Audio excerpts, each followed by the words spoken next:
ओम शांति। ओम शांति बाबा।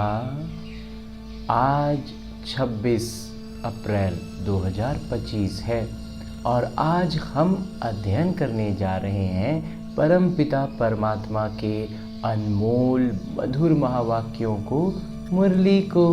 तो इस अमूल्य ज्ञान रत्न को हमें कहाँ स्थापित करना है? अपने आत्मा में। आत्मा जो आसुरी संस्कारों से उलझ गई है, उन बंधनों से निकलने के लिए ही ये ज्ञान मुरली हमें परमात्मा देते हैं। तो इस ज्ञान मुरली को आत्मा के स्तर पर जोड़ने के लिए, आत्मा को गुणों से सुशोभित करने के लिए, आसुरी संस्कारों से मुक्त करने के लिए जो सबसे सहज विधि है वो है कि इस मुरली को पूरी तरह से आत्म अभिमानी स्थिति में आकर अध्ययन करें। तो लौकिक रीति की में फुर्सत निकालकर बिल्कुल इत्मीनान भाव से हमें बुद्धि से और मन से एकदम स्थिरता के साथ एकांत में अध्ययन करना है इस मुरली को। तो इसके लिए जो सबसे सहज विधि है वो है कि मैं आत्मा अपने इस स्थूल शरीर से अलग होकर अपने सूक्ष्म शरीर के साथ चलता हूँ मधुबन की धरा पर, और उसमें भी खास पांडव भवन के उस हिस्ट्री हॉल में जहाँ बाबा साकार में मुरलियाँ चलाया करते थे।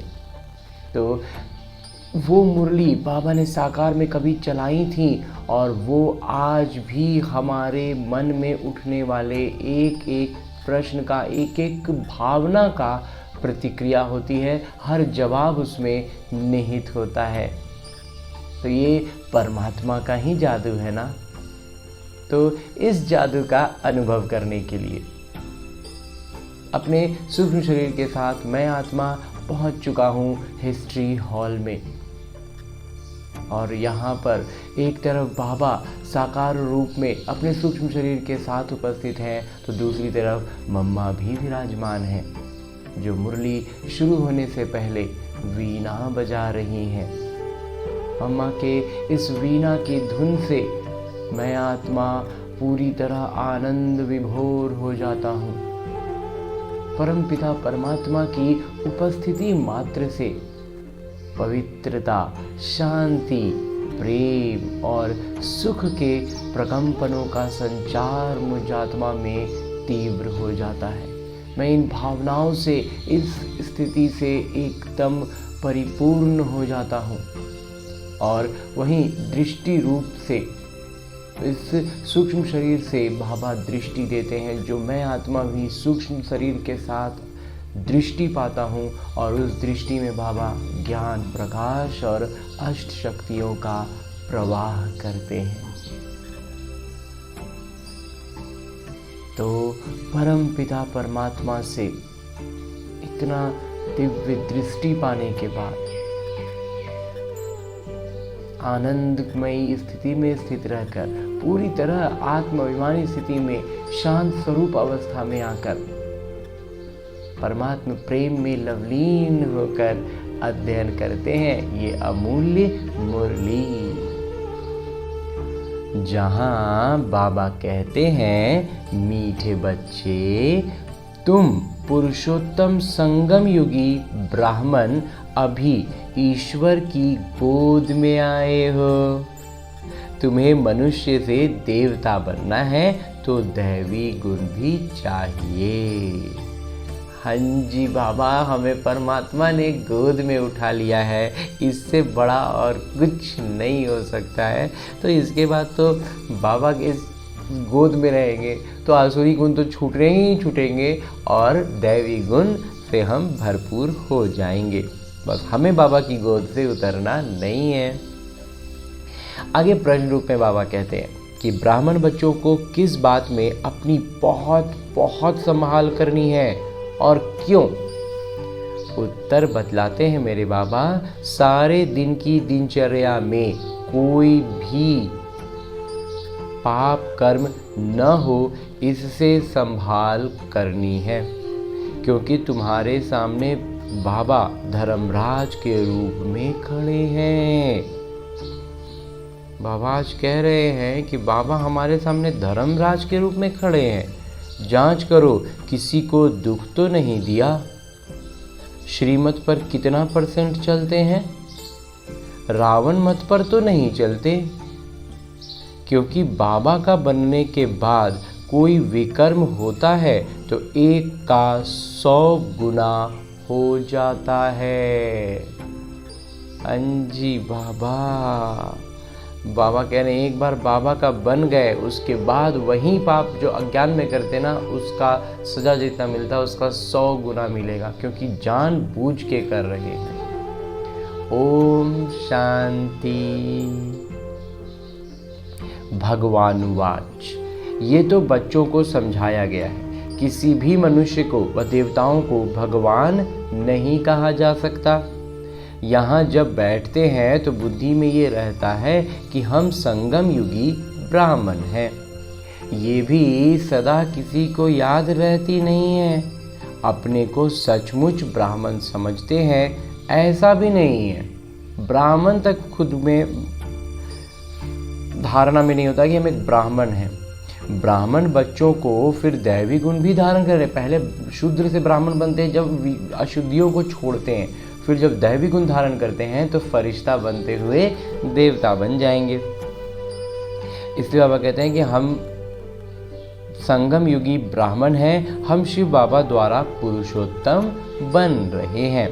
ये याद भी सबको नहीं रहते। इतना भी बाबा कहते सबको याद नहीं रहता।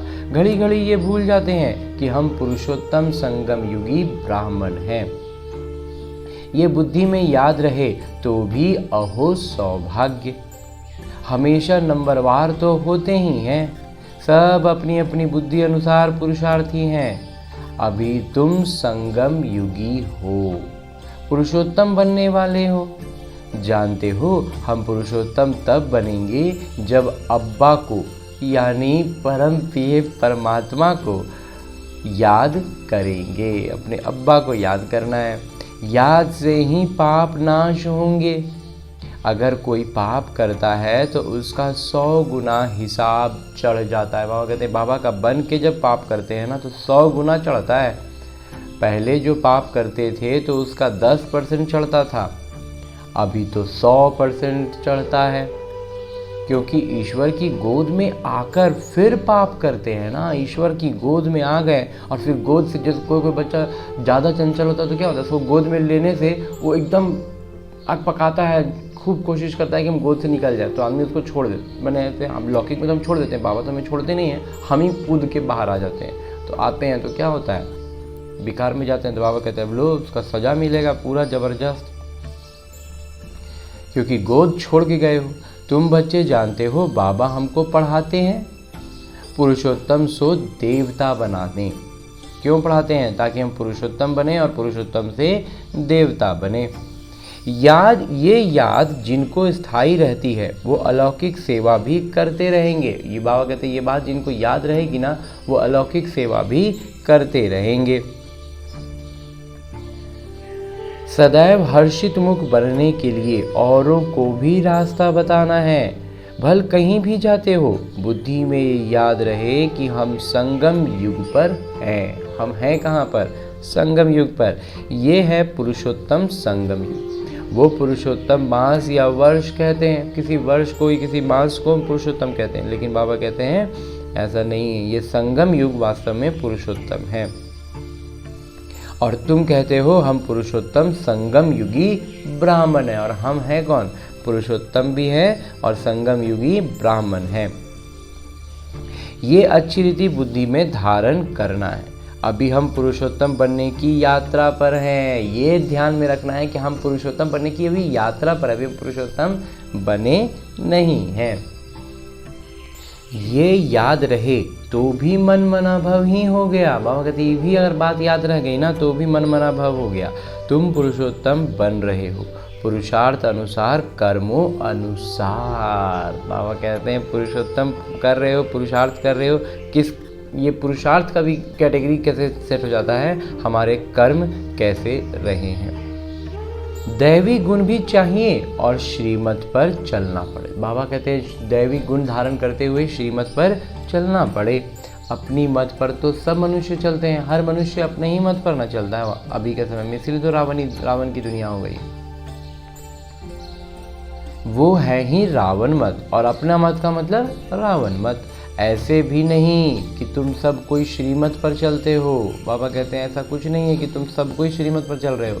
बहुत हैं जो रावण मत पर भी चलते हैं। श्रीमत पर कोई कितना % चलते, कोई कितना, कोई तो 2% भी चलते होंगे। कोई ऐसे भी बाबा कहते हैं जो 2% मात्र श्रीमत पर उनका कदम होता है, बाकी सारा वो आसुरी मत पर चल रहे हैं। भले यहाँ बैठे हैं तो भी शिव बाबा की याद में नहीं रहते। कहीं ना कहीं बुद्धि योग भटकता होगा। रोज अपने को देखना है, आज कोई पाप का काम तो नहीं किया, किसी को दुख तो नहीं दिया। अपने ऊपर बहुत संभाल करनी होती है, क्योंकि धर्मराज भी खड़े हैं ना। बाबा कहते हैं, बाबा अपना ये जो प्यार से समझाने वाला काम है ना, ये कर रहे हैं। ये इसके बाद जो बाबा धर्मराज की सीट पर बैठ जाएंगे तब फिर कोई सुनवाई नहीं होगी। तो इसलिए बाबा कहते हैं इस बात का बहुत हम संभाल रखना है, ध्यान रखना है कि धर्मराज का समय आ रहा है। तो अभी का समय है ही हिसाब किताब चुकतू करने के लिए। तो बाबा प्यार से बोल रहे हैं कि सब कुछ चुकतू कर लो, याद में रहो विकर्म विनाश हो जाएंगे, सजाएं खानी नहीं पड़ेंगी। सजाएं भी खानी पड़े, और अगर नहीं हिसाब किताब पूरा चुकता हुआ तो जितना बच गया वो सजाएं खा के ख़त्म होगा। तो बच्चे जानते हैं हम जन्मांतर के पापी हैं।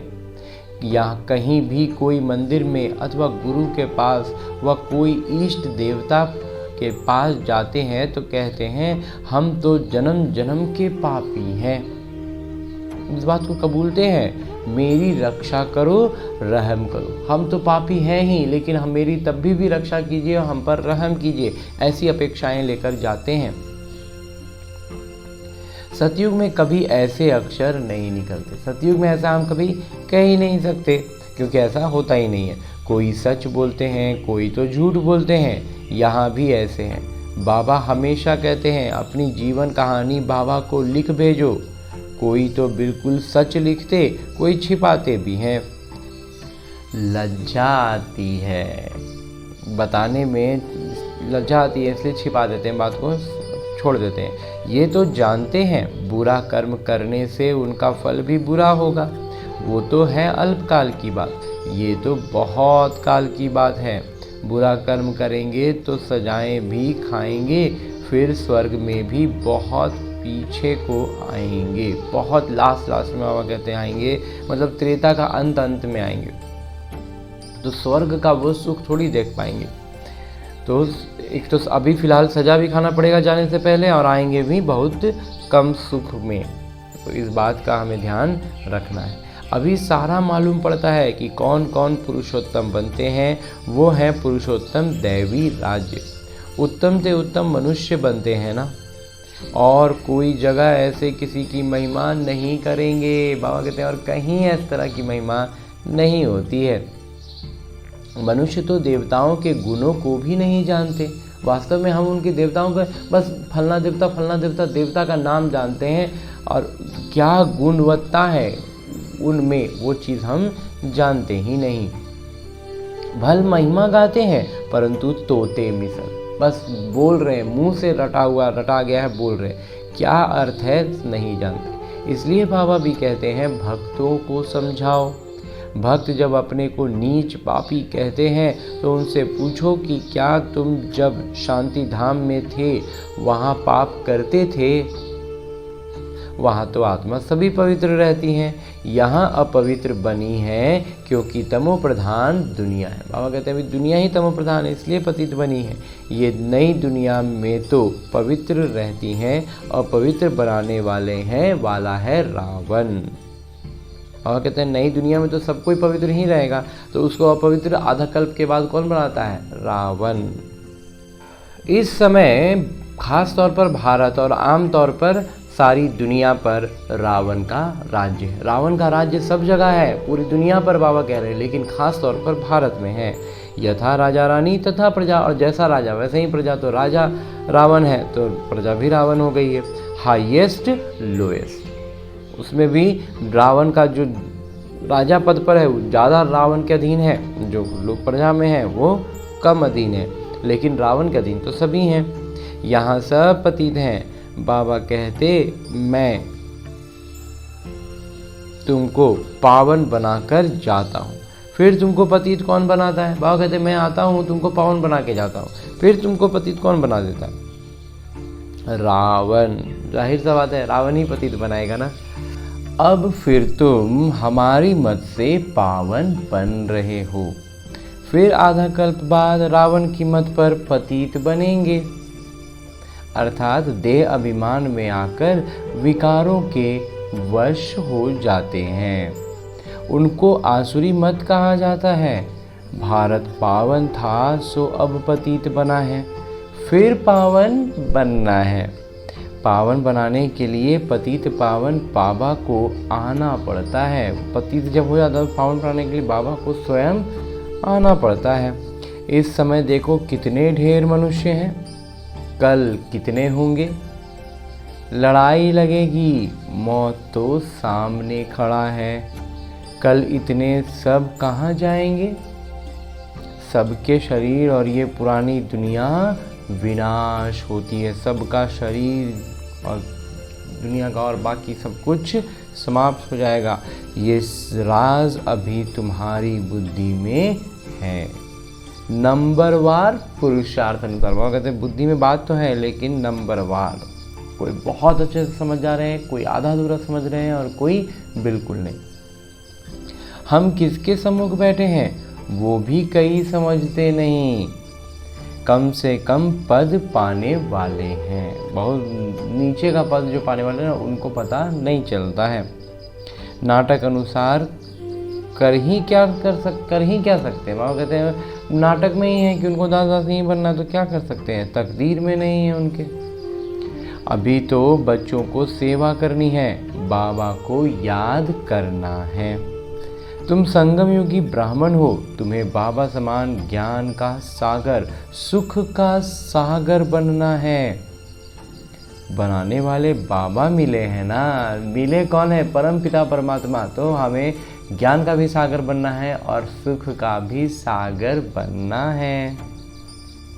देवताओं की महिमा गाई जाती है सर्वगुण संपन्न। अभी है तो इन गुण वालों को, अभी तो इन गुणों वाला कोई है नहीं। अभी देवी देवताओं का गुण वाला कोई नहीं है। अपने से सदैव पूछते रहो, हम ऊंच पद पाने के लायक कहाँ तक बने हैं। खुद से जब पूछेंगे ना तो बहुत सही जवाब हमें मिलेगा। संगम युग को अच्छी रीति याद करो। हम संगम युगी ब्राह्मण पुरुषोत्तम बनने वाले हैं। श्री कृष्ण पुरुषोत्तम है ना नई दुनिया के। तो बच्चे जानते हैं हम बाबा के सम्मुख बैठे हैं, परम पिता परमात्मा के सम्मुख बैठे हैं, तो और ही ज़्यादा पढ़ना चाहिए। तो इतना जब परमात्मा के नज़दीक बैठे हैं, उनके सम्मुख है, तो वहाँ कहते हैं फिर पढ़ाई भी उतना ही करना चाहिए ना। पढ़ाना भी है, खुद भी पढ़ना है और फिर औरों को पढ़ाना भी है। पढ़ाते नहीं तो सिद्ध होता है पढ़ते नहीं। बाबा कहते हैं जो खुद नहीं पढ़ेगा ना वही नहीं पढ़ा सकता है। जो खुद में पढ़ता है, जिसकी बुद्धि स्पष्ट है, ज्ञान में प्रखरता है, वो आसानी से समझा सकता है। और जो नहीं पढ़ा रहा है मतलब वो बाबा कहते हैं ना पढ़ता है, उसकी बुद्धि में बैठता नहीं है। 5% भी नहीं बैठता। ये भी याद नहीं रहता कि हम संगम युगी ब्राह्मण हैं। बुद्धि में बाबा की याद रहे और चक्र फिरता रहे। और समझ तो बहुत सहज है। बाबा कहते हैं बस क्या है, एक बाबा पर निश्चय चाहिए और सृष्टि चक्र को समझना है। फिर तो बाबा कहते हैं बाकी सब कुछ सहज है। अपने को आत्मा समझ और बाबा को याद करना है, वो है सबसे बड़े पिता। बाबा कहते हैं मुझे याद करो तो तुम्हारे विकर्म विनाश हो। हम सो पूज्य हम सो पुजारी, ये मंत्र बहुत अच्छा है। उन्होंने फिर आत्मा सो परमात्मा कह दिया है। जो कुछ बोलते हैं बिल्कुल गलत। हम पवित्र थे 84 जन्म का चक्र लगाकर अब ऐसे बने हैं। अब हम जाते हैं वापस। आज यहाँ कल घर जाएंगे। आज तो यहाँ हैं लेकिन कल घर जाएंगे। हम बेहद पिता के घर में जाते हैं। ये बेहद का नाटक है जो अभी रिपीट होना है। बाबा कहते हैं देह सहित देह के सब धर्म भूल अपने को आत्मा समझो। अभी हम इस शरीर को छोड़ घर जाते हैं, ये पक्का याद कर लो। हम आत्मा हैं ये भी याद रहे और अपना घर भी याद रहे तो बुद्धि से सारी दुनिया का संन्यास हो गया। बाबा कहते हैं खुद को भी आत्मा याद रहा और फिर अपना घर भी याद रहा तो बस हो गया, दुनिया से संन्यास हो गया। शरीर का भी संन्यास तो सबका संन्यास, और शरीर का संन्यास हो गया तो सबका संन्यास। तो वो हठ योगी कोई सारे सृष्टि का संन्यास थोड़े ही करते हैं। जो हठ योगी होते बाबा कहते हैं वो सृष्टि का संन्यास नहीं करते हैं, उनका है अधूरा। तुमको तो सारी दुनिया का त्याग करना है। आप अपने को देह समझते हैं तो फिर काम भी ऐसे ही करते हैं। देह अभिमानी बनने से चोरी चकारी, झूठ बोलना, पाप करना ये सब आदतें पड़ जाती हैं। आवाज़ से बोलने की भी आदत पड़ जाती है। फिर कहते हैं हमारा आवाज़ ही ऐसा है। दिन में 20, 25, 30 पाप भी कर लेते हैं। झूठ बोलना भी पाप हुआ ना। आदत पड़ जाती है और उसको तो समझते ही नहीं, इतना इग्नोर करते हैं ना कि समझते ही नहीं, बुद्धि में ये लाते भी नहीं है कि हम गलत कर रहे हैं, तो ध्यान ही नहीं है। बाबा कहते हैं आवाज़ कम करना सीखो ना। आवाज़ कम करने में कोई देरी नहीं लगती है। आवाज़ कम करने के लिए कुछ भी कम सीखना का समय नहीं लगेगा। कम करना बाबा कह रहे हैं, बस हमें आवाज़ एकदम कम रखनी है। कुत्ते को भी पालते हैं तो अच्छा हो जाता है। बंदर कितने तेज होते हैं, फिर कोई के साथ घिर जाते हैं तो डांस आदि बैठ करते हैं।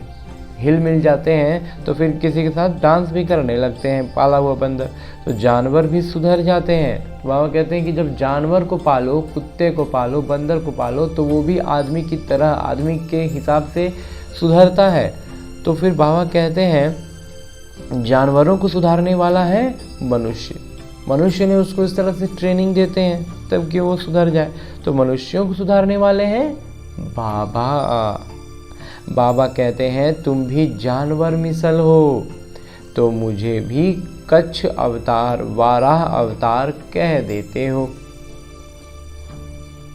मछली के और सुअर के अवतार में भगवान को ले आते हैं। जैसे तुम्हारी एक्टिविटी है उनसे भी बदतर मुझे कर दिया है। जितना बुरा हरकत, जितनी नीच स्थिति में हम गए ना, उससे ज़्यादा भगवान को लेकर चले गए हैं और ये भी तुम जानते हो। अब हमको समझ में आता है, दुनिया नहीं जानती। दुनिया भी उसी लाइन में है। पिछाड़ी में अंत में तुमको साक्षात्कार होगा। कैसे कैसे सजाएं खाते हैं वो भी तुमको मालूम पड़ेगा। आधा कल्प भक्ति की है, अब बाबा मिले। आधा कल्प से हमने भक्ति की है तब जाके हमें बाबा मिले हैं। बाबा कहते हैं मेरी मत पर नहीं चलेंगे तो सज़ा और ही बढ़ती जाएगी। इसलिए अब पाप आदि करना छोड़ो। अपना चार्ट रखो, फिर साथ में धारणा भी चाहिए। बाबा कहते हैं चार्ट रखो कि हम कितना पुरुषार्थ कर पा रहे हैं, कैसे कर पा रहे हैं, और साथ साथ बाबा कहते हैं पाप भी छोड़ना होगा। ध्यान देना होगा कि कौन कौन सा छोटा मोटा पाप हम कर रहे हैं। बहुत सी चीज़ों पर हमारा ध्यान भी नहीं जा रहा और वो पाप हमसे होते जा रहा है, तो हमारा खाता तो खराब हो रहा है ना। इस बात को बाबा कहते हैं ध्यान देना है, चार्ट भी रखना है, धारणा भी चाहिए। किसी को समझाने की अभ्यास भी चाहिए। फिर किसी को कैसे समझाते हैं उसका अभ्यास भी बाबा कहते हैं चाहिए। प्रदर्शनी के चित्रों पर ख्यालात चलाओ। किसी को हम कैसे समझाएं, बाबा कहते हैं अपने आप में बिना अकेले में भी समझना है कि अगर कोई किसी को हम समझाएं तो कैसे समझाएंगे। पहली पहली बात ये उठाओ कि गीता का भगवान कौन। बाबा कहते हैं शुरुआत कैसे कर सकते हैं, तो गीता का भगवान कौन है। इस तरह से बाबा हमें युक्तियाँ देते हैं। ज्ञान के सागर तो पतित पावन परम पिता परमात्मा है ना, ये बाबा हैं सभी आत्माओं के पिता, तो बाबा का परिचय चाहिए ना। ऋषि मुनि आदि कोई को भी न बाबा का परिचय है, न रचना के आदि मध्य अंत का। इसलिए पहले पहले तो ये समझा कर लिखवाओ कि भगवान एक है, दूसरा कोई हो नहीं सकता। मनुष्य अपने को भगवान कहला नहीं सकते। तुम बच्चों को अब निश्चय है भगवान निराकार है। बाबा हमको पढ़ाते हैं और वो निराकार पिता हमें पढ़ाते हैं। हम छात्र हैं, वो पिता भी हैं, शिक्षक भी हैं, सद्गुरु भी हैं। एक को याद करेंगे तो शिक्षक और गुरु दोनों को याद आएगी। बुद्धि भटकनी नहीं चाहिए। सिर्फ शिव भी नहीं कहना है, शिव हमारे पिता भी हैं, सर्वोच्च शिक्षक भी हैं, हमको साथ ले जाएंगे। तो वो शिक्षक रूप में शिक्षा दे करके हमें पवित्र बनने का ज्ञान देते हैं और साथ ले जाते हैं सद्गुरु बनकर, और दुलार प्यार करते हैं पिता बनकर। तो उस एक की कितनी महिमा है, उनको ही याद करना है। तो जो इतने महिमा वाले हैं उनको तो याद करना है, तो कितना सहज है। कोई कोई कहते हैं इसने तो ब्रह्मा कुमार कुमारी को जाए गुरु बनाया है। तुम गुरु तो बनते हो ना। बाबा कहते हैं हम भी तो लौकिक दुनिया के हिसाब से तो गुरु ही बनते हैं, तो फिर तुमको बाबा नहीं कहेंगे, लेकिन हमको पिता बाबा नहीं कहेंगे। शिक्षक गुरु कहेंगे, पिता नहीं कहेंगे। पिता नहीं हो सकते हैं शिक्षक। जब हम किसी को भी शिक्षा देते हैं तो हम शिक्षक, उसके लिए शिक्षक हो सकते हैं। हम ज्ञान की जब बात करते हैं, सद्गति की बात करते हैं, तो हम गुरु भी हो सकते हैं, लेकिन बाबा कहते हैं पिता नहीं हो सकते। हम सब भाई हैं। तो तीनों ही फिर उस एक पिता को ही कहेंगे। तो इसलिए फिर बाकी भी लोग जो हैं वो नहीं है, हम तीनों के लिए एक ही है, वो है बाबा। वो सबसे बड़े पिता हैं, इनके ऊपर भी वो पिता हैं। ब्रह्मा बाबा के ऊपर भी वो परम पिता हैं। तो ये अच्छी रीति समझना है। प्रदर्शनी से समझाने का अक्ल चाहिए, परंतु अपने में इतनी हिम्मत नहीं समझते, मानते नहीं हैं कि हमसे हो पाएगा। इस बात का हिम्मत नहीं होता है। बड़ी बड़ी प्रदर्शनी होती है तो जो अच्छे अच्छे सेवा योग्य बच्चे हैं उनको जाकर सेवा करनी चाहिए। बाबा मना थोड़े ही करते हैं। बाबा करते हैं जो बड़े अच्छे अच्छे बच्चे हैं ना, पुराने बच्चे हैं, उन भी जा कर के प्रदर्शनी में समझाएं। बाबा थोड़ी मना करते हैं कि नहीं पुराना बच्चा नहीं जा सकते हैं। बाबा मना थोड़ी करते हैं।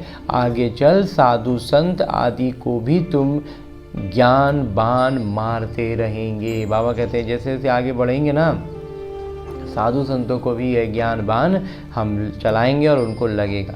जाएंगे कहाँ, वो भी कहाँ भाग कर जाएंगे। एक ही तो हट्टी है, एक ही तो स्थान है जहाँ सबको आना है। सदगति सबकी इस हट्टी से होनी है, सबकी सदगति इसी हट्टी से होनी है, इसी विश्वविद्यालय से।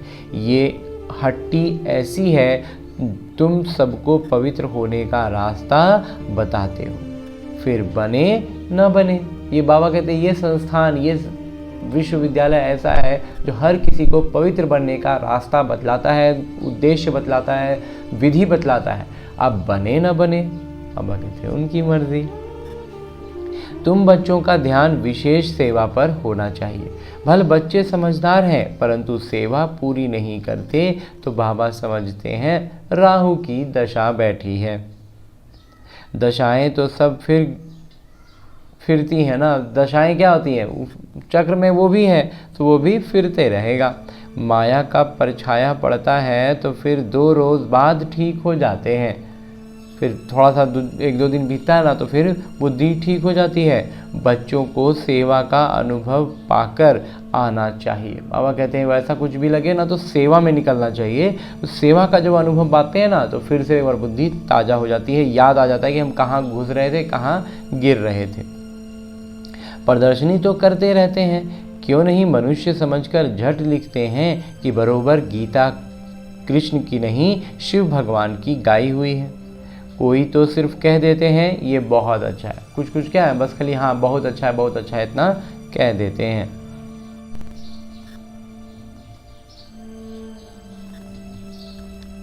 मनुष्यों के लिए बहुत कल्याणकारी है, सबको दिखाना चाहिए, परंतु मैं भी ये वर्षा लूँगा ऐसे कोई कहते नहीं हैं। बाबा कहते हैं ज्ञान का बात बताते हैं, सब कुछ करते हैं, उद्देश्य बतलाते हैं, लक्ष्मी नारायण बनना सब कुछ करते हैं, लेकिन ये नहीं बोलते हैं कि ये वर्षा मैं भी लूँगा।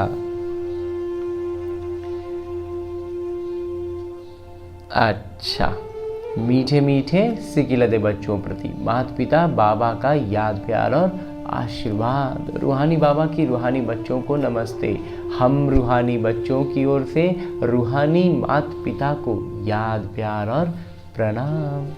धन्यवाद बाबा, धन्यवाद। मुरली के लिए भी धन्यवाद और इस अनूठे अलौकिक ब्राह्मण जीवन के लिए भी बहुत बहुत बहुत धन्यवाद बाबा, बहुत धन्यवाद। आगे आज की मुरली से लिए गए वो प्रमुख बिंदु हैं जिन्हें हमें इस ब्राह्मण जीवन में धारण करने हैं। और ब्राह्मण सो देवता, ब्राह्मण सो फरिश्ता और फरिश्ता सो देवता बनना है। उसके लिए जो सबसे पहली बिंदु है वो है कि देह अभिमान में आकर, शरीर के भान में आकर के आवाज़ से बात नहीं करनी चाहिए। बहुत तेज़ आवाज़ में बाबा कहते हैं बात नहीं करनी चाहिए। इस आदत को मिटाना है। जहाँ तक हो सके कम बोल के, बिना आवाज़ के, इशारों से काम कर लेना है। बाबा कहते हैं बोलने की आवाज़, हर बात में आवाज़ करने की आदत कम करनी है, मिटानी है। चोरी करना, झूठ बोलना, ये सब पाप है। इनसे बचने के लिए देही अभिमानी होकर रहना है। बाबा कहते हैं इन सबसे बचने के लिए क्या करना है? आत्माभिमानी स्थिति में आकर रहना है। हमेशा ये अभ्यास करना है कि मैं आत्मा हूँ, और उसी अनुसार ये अभ्यास जब बढ़ता जाएगा तो ये सहज होगा, हम आत्म अभिमानी स्थिति में रह पाएंगे। दूसरा है कि मौत सामने है, इसलिए बाबा की श्रीमत पर चलकर पावन बनना है। अभी सामने आ गया है एकदम विनाश, तो एकदम जल्दी जल्दी अपना विकर्म विनाश कर लेना है, पावन बन जाना है। बाबा का बनने के बाद कोई भी बुरा कर्म नहीं करना है, सजाओं से बचने का पुरुषार्थ करना है। तो हमेशा ये ध्यान रखना है कि बाबा का बनने के बाद हमसे कोई भी कर्म ना हो, क्योंकि सजाएं बढ़ जाती हैं। ज्ञान मिलने के बाद गलत कर रहे हैं, मतलब जानबूझकर कर रहे हैं, तो ये नहीं करना है। और आगे मेरे बाबा वरदान दे रहे हैं। वरदान देते हुए मेरे बाबा कहते हैं लोक पसंद सभा की टिकट बुक करने वाले राज्य सिंहासन अधिकारी भव। बाबा कह रहे हैं कि लोगों को जो पसंद है, ऐसी सभा, जो जन सभाएं होती हैं उसमें जो बहुत ज़्यादा किसी किसी मुद्दे पर बहुत प्रसिद्ध होती हैं, तो बाबा कहते हैं वो वैसी लोक सभा है, और उस सभा का टिकट हम बुक कर रहे हैं। और कौन सा टिकट बुक कर रहे हैं? राज्य सिंहासन अधिकारी का। मतलब कोई भी जनसभा होता है तो उसमें सीट होता है ना, तो आगे का सीट, पीछे का सीट, जो अभी हम पतित दुनिया का जो सिनेमा हॉल होता है उसमें भी होता है ना, आगे का सीट, पीछे का सीट, पीछे में भी आजकल सोफ़ा वाला सीट। तो बाबा कहते हैं कि ये जो जनसभा है, लोक सभा है, लोक पसंद सभा है, उसका सीट बुक करना है, टिकट बुक करना है। कौन सा? राज्य अधिकारी वाला सीट। विस्तार से बाबा बतलाते हैं कि कोई भी संकल्प या विचार करते हो तो पहले जांच करो कि ये विचार व संकल्प बाबा पसंद है। हम जो विचार कर रहे हैं, हम जो संकल्प कर रहे हैं, क्या वो बाबा को पसंद है? पहले उस पर ये चीज़ समझ लो, तब उस पर आगे विचार करेंगे। जो बाबा पसंद है वो लोग पसंद स्वतः बन जाते हैं। जो बाबा को पसंद है ना, वो फिर लोगों का चिंता नहीं करना है, वो अपने आप हो जाएगा।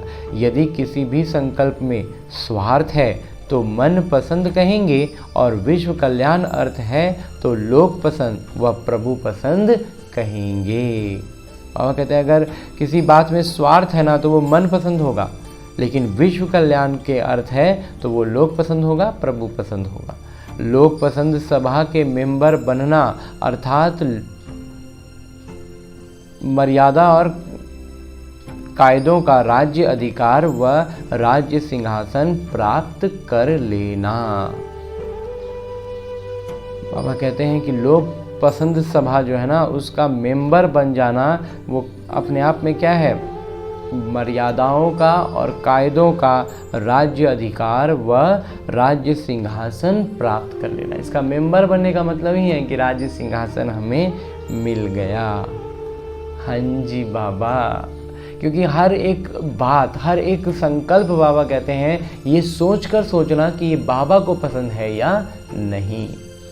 अगर नहीं तो वो नहीं, और अगर है तो उसमें हमें आगे विचार करना है, संकल्प करने हैं।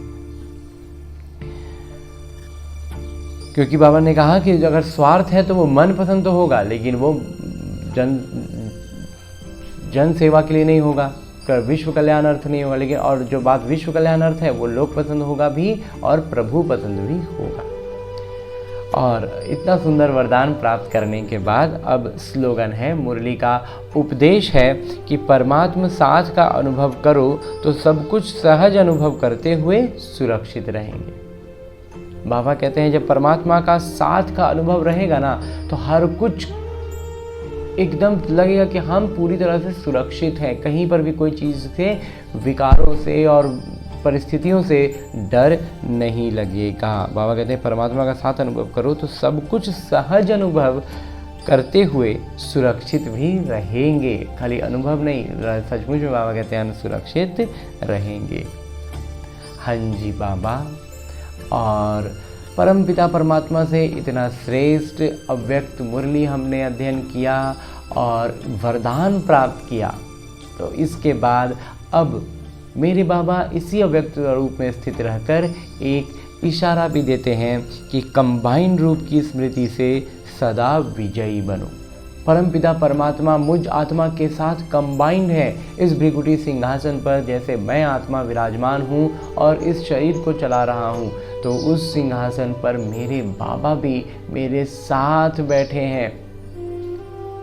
तो मुझ आत्मा से सृजन होने वाली हर संकल्प उतना ही श्रेष्ठ होगा, उतना ही महान होगा।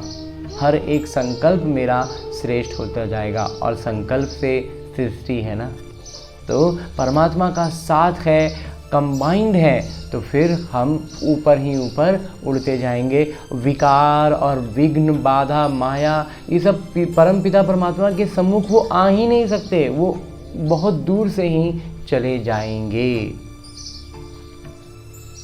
तो हम विजयी ही रहेंगे ना।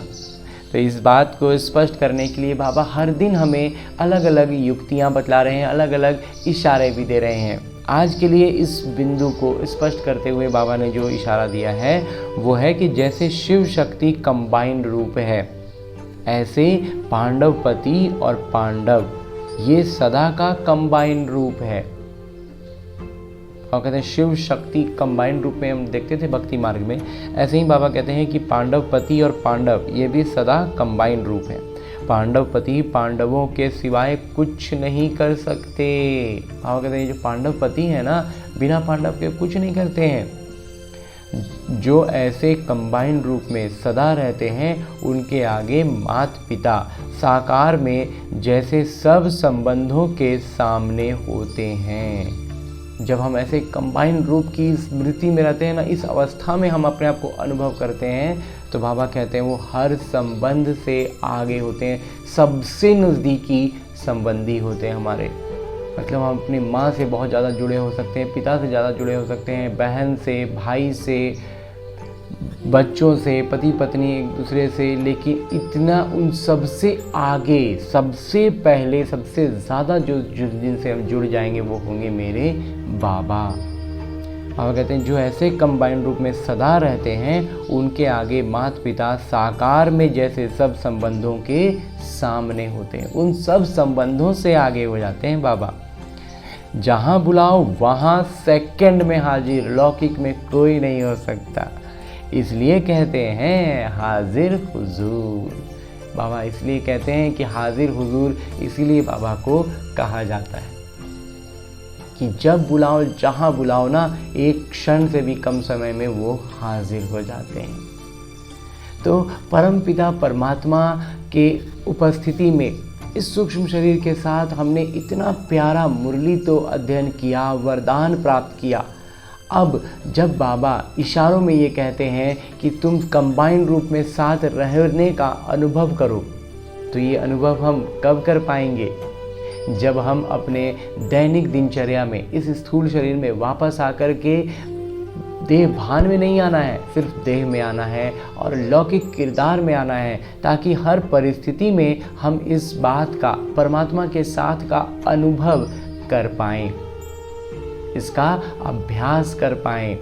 कि हमारी जो आदत बनी हुई है ना, संस्कार ऐसे बने हुए हैं कि हम बात बात पर आसुरी संस्कारों से घिर जाते हैं, उसको त्याग कर परमात्मा के साथ का अनुभव का अभ्यास करते जाएं। और जब ये अभ्यास में हम ऊपर आने लगेंगे ना, तो बाबा कहते हैं ऐसी स्थिति हो जाएगी कि जब बुलाओ जहाँ बुलाओ बाबा जी हाजिर होंगे। तो ये अनुभव करने का इच्छा हो रहा है ना, तो चलिए इस इच्छा की पूर्ति के लिए, परमपिता परमात्मा को अपने साथ हाजिर मानने के लिए, अनुभव करने के लिए, सिर्फ कल्पना नहीं, अनुभव करना है कि परमात्मा मेरे साथ जब चाहे जहाँ चाहे हो सकते हैं। तो इसके लिए तो हमें अभ्यास करके उस अवस्था तक आना होगा ना। तो चलिए इस जादू का अनुभव करने के लिए लौटते हैं ढेर सारी शुभ भावना और शुभकामनाओं से भरपूर होकर अपने इस स्थूल शरीर में, अपने इस लौकिक किरदार में। अच्छा, ओम शांति।